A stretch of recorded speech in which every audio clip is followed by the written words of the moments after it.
Hello.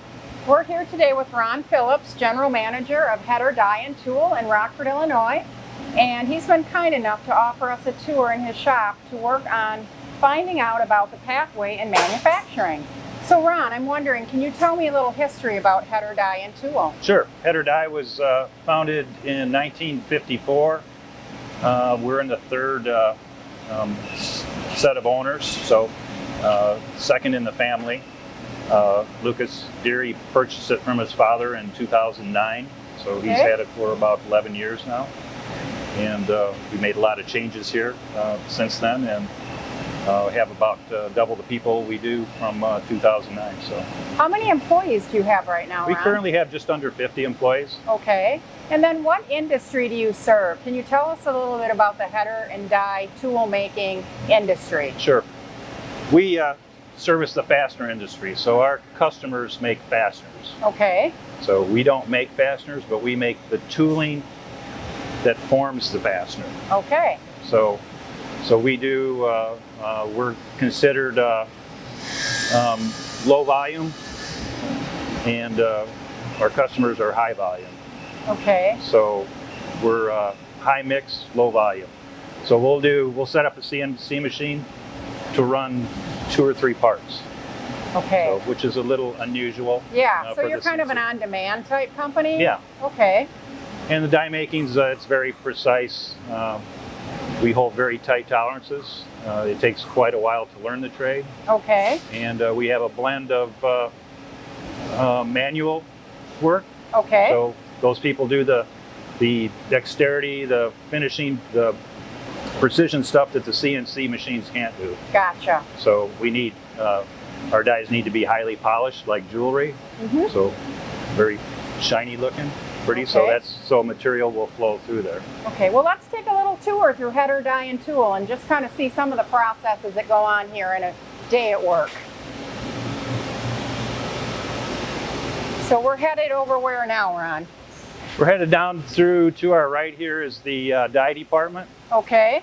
So our shop is set up into 3 departments. Okay. Which is similar to what our customers machine that they use to make the fasteners. So they run our dies on what's called a header machine. Okay. So there's a die side and a punch side. Can you explain a little bit about the die process? Sure. So the die consists of a casing with a carbide insert, and then inside that insert is where we put the value. So we make a form in there that would be the shape of our customer's fastener. Okay. So they'll cut off wire, introduce wire into the die. They'll hit it with a punch. They'll knock the part out.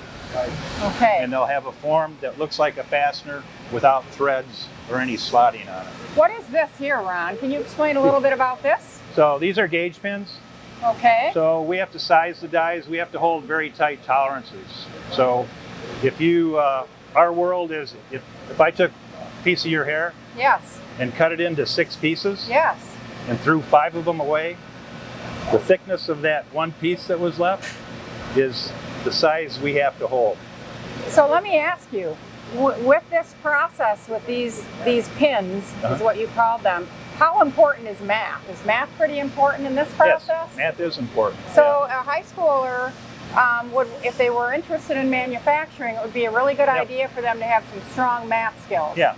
So we work, trigonometry. We have to figure out angles, length of angles, degrees, minutes. So, yeah. So math is important. Yeah. So would it be beyond your basics? Would they have to take, trigonometry, algebra? What? Probably not algebra, but trigonometry is a good basic knowledge of math is important. Okay, Ron, how did you get into this field?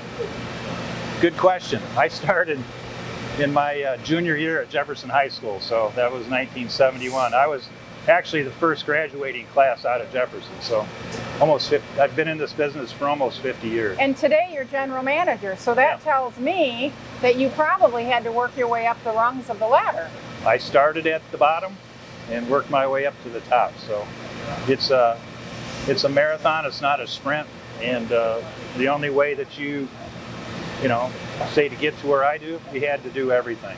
So, Right. you know, You have to know the shop Right. inside out. exactly. Nobody's born with this knowledge, so Right, you have to right. learn it, and it takes time, but you have to make the decision this is something you want to do. Gotcha. Well, let's move along Right. and go to the next process.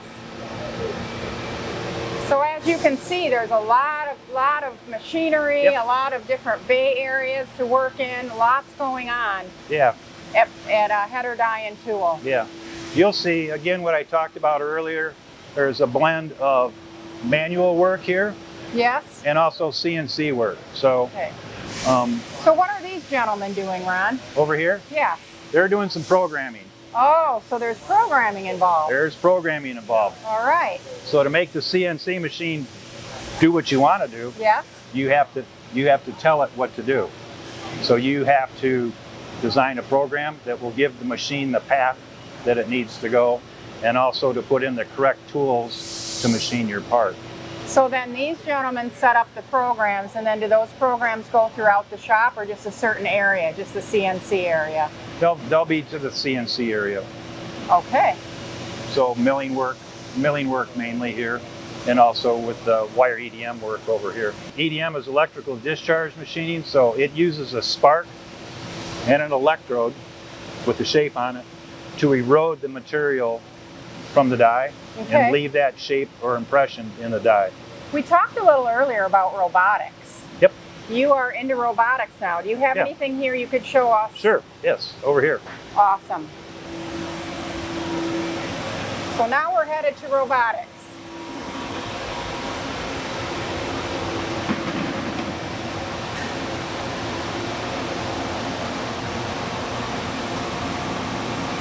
So here we have a mill, and the electrode, or the shape I was telling you about, that they're going to machine the shape so they can burn it into the die. They're going to machine that shape here in this mill. The shape, or the electrode we call it, that would burn the form in, is kept over here in this. We call it the robot, but we store them in here. The robot will take the part out, bring it over, put it in the machine. The mill will mill the shape on. The robot will come back into the machine, pull it out, bring it back in here, take another one, put it in here. So while we're at home at night sleeping, this thing's still working. Okay, so the robot, I'm assuming, needs to be programmed as well? Yes. Okay, Yep. so programming, again, is Yep. probably a good class in high school Programming's very good. to get into if you want to be in manufacturing and work with robots. The machines only do what we tell them to. Exactly. Yep. Okay, where would you like to take us next? Now we can go back to the steel department. So if a person came in as a new staff member and they were to run this machine, what would that training process look like? We have a training program that's pretty intensive for the first 60 days. We go through a series of skills that you would need to master, and if you successfully get through that first 60 days, then we move into a 18-month program. Okay. Again, following the trainee every step of the way. Right. So it would be, obviously, that first 60 days would be supervised. Someone would be working with them. Exactly. Up Yep. to that 18 months, or are they? About up to that 18 months. Okay. Yeah. Yeah. So in other words, a person that's new comes in, they're not just going to get thrown to the wolves, but they will actually have no. someone that will work with No. them and train them. They'll and- have initially, for the first 6 months, somebody with them daily, and then they'll have a mentor after that they can go to for advice and help them. As their skills develop, they'll obviously need less help, but still. And I'm assuming with your pay scale that as the skills get better and more refined, Yep. And even productivity is good within a time frame, that pay may increase. Do you happen to have some type of range for a job, starting at, beginning?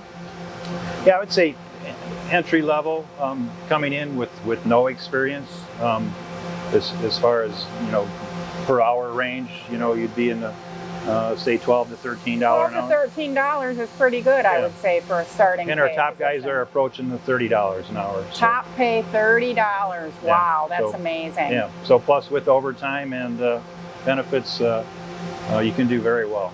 Yes. Yeah, very well. Ron, I don't know what you have planned next, but I did see a young lady working here earlier, and I would love Sure. to stop by her workstation and interview her. All right. As we know, many non-traditionals come in and work in manufacturing. Just like we could have a male nurse, we could have a woman who actually runs machining. So I would love to talk with her before we leave. That'd be great. Okay. Great. Next, we're going to go to a little different area that I don't think department. a lot of people think about in manufacturing. And Ron will be more than happy to explain to us what this department does. Okay, so once the work is finally finished, it comes back to the inspection department.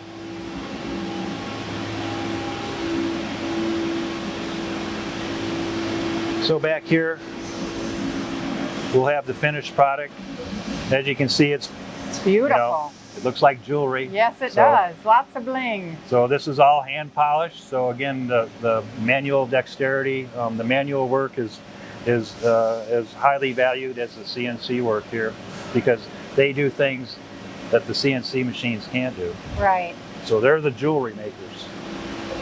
Very cool. Fasteners are in everything. Mm-hmm.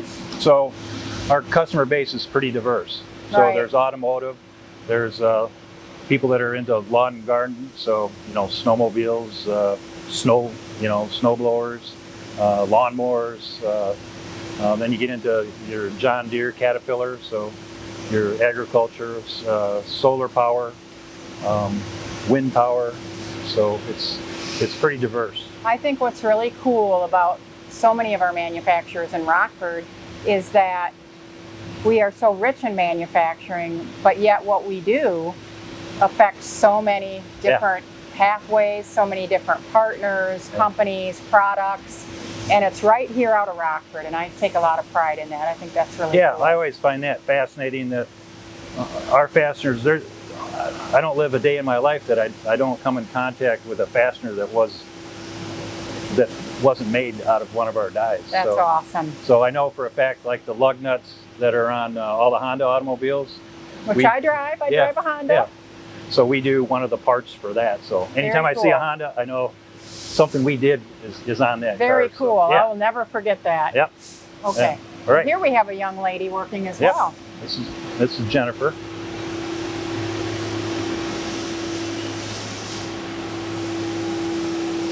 So Jennifer does our shipping. Hi, Jennifer. Shipping and receiving. Jennifer just started with us about 4 weeks ago. Very awesome. 5 weeks. 5 weeks ago. Jennifer, tell me why you wanted to get into manufacturing, because I think it's so awesome. Well, so I've actually been in manufacturing for the past 5 years. Okay. I started mainly because I really like to build things and I like to see how things work. And then it progressed to the point where I was driving forklifts and doing all that fun stuff, and I got into the shipping and receiving side and I really liked it, so I just kind of stuck with it. Very cool. Yeah. And are you from around here? I live in Rockford. Awesome. Yeah. Well, thank you so much for talking to us. Jennifer does a wonderful job for us. So very good. Yep. Congrats on the new 4-week so far job. Yeah. Thanks, Jennifer. All right. We wanted to talk to Maria. Yes. Yes, yes. All right. So awesome. Here's Maria. Okay. And she...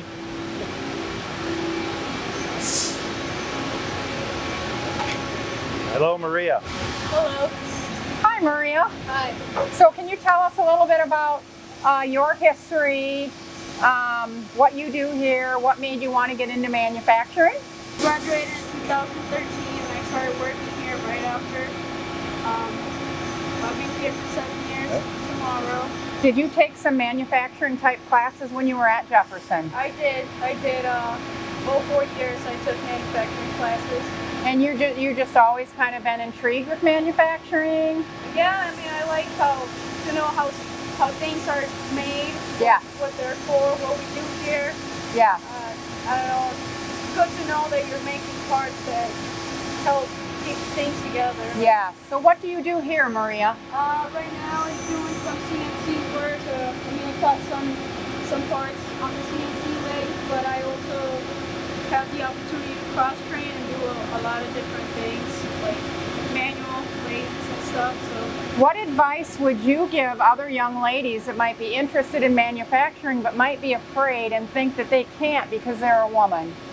I would say not to be afraid. It seems it could be a little bit intimidating because it's mostly like male, but it's actually, I don't know, it's easy. I think it's easy for me. I don't know,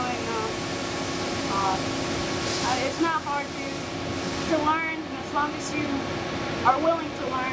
Right. It shouldn't be that difficult. So if you like it, go for it, right? Yeah, I would say so. And how long have you been here, Maria? 7 years. 7 years. Wow. Yeah. Awesome. And Yeah. it took you a while to cross-train and learn different things, but now you can run several different processes within the shop. Yes, I can. Yeah. That's awesome. Training takes patience, but like I said, if you're willing to learn, you'll do it. Awesome. Well, thank you for talking to us today. Yeah, Thank thanks, you. Keep Maria. up the good work. Yep, thanks, Maria. The one last thing I wanted to touch on was what it looks like for jobs. Are there any part-time jobs? I think we talked a little bit earlier that you don't at this time really offer internships, but there is a possibility for apprenticeships through the RRVTMA. But tell me a little bit about the process. If a student was interested and you had an opening, what would the process look like for applying for a position?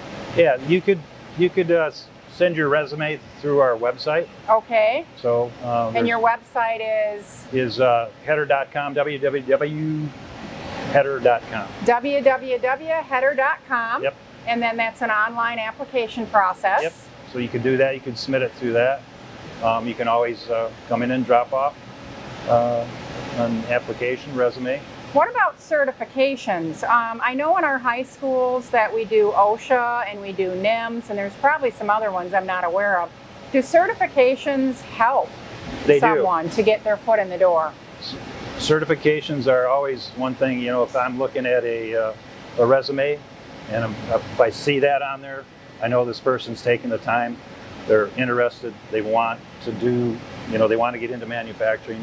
And the big thing is that they've, shown the dedication to do it. Right. And followed through on it. So those Okay. are big things that, as somebody looking to employ a person, I see those and I stop and I look at those. So that's very important. Okay. Here, as far as requirements, we just require a high school Okay. diploma. High school diploma. High school. Yep, we require that. So for that student that doesn't want to go on to college or can't necessarily afford to go on to college, there would be an opportunity at Head or Die. Absolutely, yeah. Awesome. And then once we get through the first year here, and that individual shows that they have the desire, dedication, the skills, they're engaged, good team players. This is something they want to do, make a career out of it. Mm-hmm. Then we'll offer them a chance, if they want to, not required, but if they want to participate in the apprenticeship program to the Rock River Valley Tooling and Machining Association, Mm-hmm. which is a 4-year apprenticeship program, no cost to them. No cost. No That's cost. awesome. So at the all it takes again is your time and dedication, right. and it's a 4-year program. And at the end of that program, if you successfully complete it, you get a journeyman's card. And that Okay. is as good as gold. Will get you a job anywhere in the United States in manufacturing. So an apprenticeship, I know I had a hard time for a while with this. It's basically working and getting the coursework at the same time. And what Mr. Phillips is saying is that for a 4-year apprenticeship, no charge. To me, that's kind of a no-brainer. Oh, So yeah. yeah. I always said if it's set above our door, Head or Die University, we'll give you a 4-year education. You'll have a journeyman's card at the end of it. You'll have 0 debt, and you'll be working the whole time making money. That's So, awesome. yeah. Thanks so much, Ron. All right, We thank so you. appreciate it today. Thank you. And love your partnership and just very grateful Yeah, for this yeah, thank you. time to tour. Thank Thanks you. so much. Thank you.